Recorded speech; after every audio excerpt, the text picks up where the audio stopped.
प्राचीन समय की बात है। एक छोटा सा गांव था जिसका मुखिया बहुत ही समझदार और आत्मनिर्भर था। मुखिया जो भी कहता लोग बिना सोचे वे पालन करते थे। मुखिया का सभी लोग बहुत सम्मान किया करते थे। वह हमेशा लोगों की मदद किया करता और सबको आत्मनिर्भरता सिखाता। वह लोगों में अच्छे अच्छे गुणों को उभारने में मदद करता और कभी राजा से मदद नहीं मांगता। अपितु जब भी किसी बात की ज़रूरत होती तो मुखिया सारे गांव को इकट्ठा करके जनसहयोग से कार्य करवाता।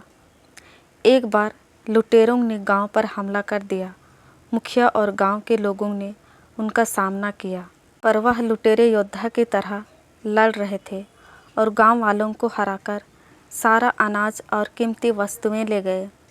इस घटना ने पूरे गांव को परेशान कर दिया। मुखिया ने दोबारा अपने गांव को सुरक्षित करने के लिए बाहर से कुछ लोग मंगवाए, पर कुछ ही दिनों में उस लुटेरों ने फिर हमला किया और गांव के लोग फिर हार गए। मुखिया इस बात से परेशान था, आखिर इन लुटेरों में इतना आत्मविश्वास और इतना साहस कैसे है जो वह बड़े से बड़े योद्धा को भी हरा देते हैं।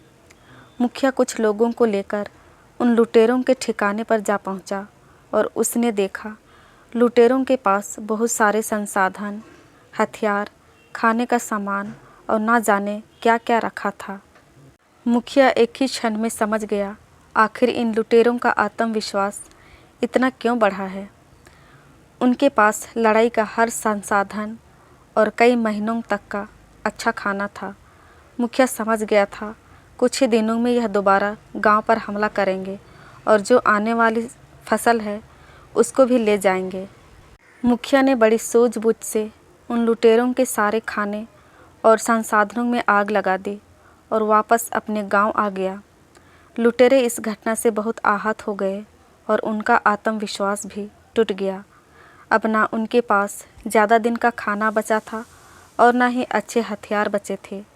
यहाँ तक कि उनकी कुछ झोपड़ियाँ भी जल गई, जिससे उनको रहने के लिए भी जगह नहीं बची थी।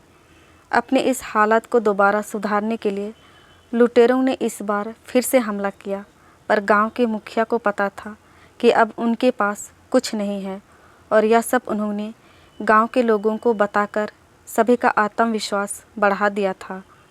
जो लोग लुटेरों से डर के कमज़ोर की तरह लड़ते थे, आज वह भी योद्धा की तरह लड़ रहे थे और सभी ने मिलकर उन लोगों को हरा दिया।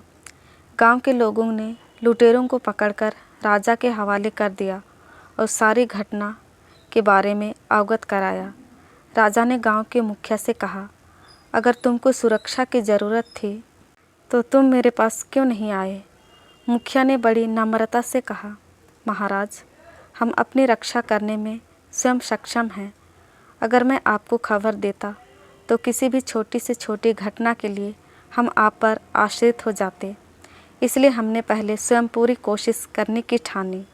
अगर इसके बाद भी हम हार जाते तो फिर हम आपके पास आते। मुखिया का स्वाभिमान देखकर राजा बहुत प्रसन्न हुआ और मुखिया को ढेर सारा इनाम दिया।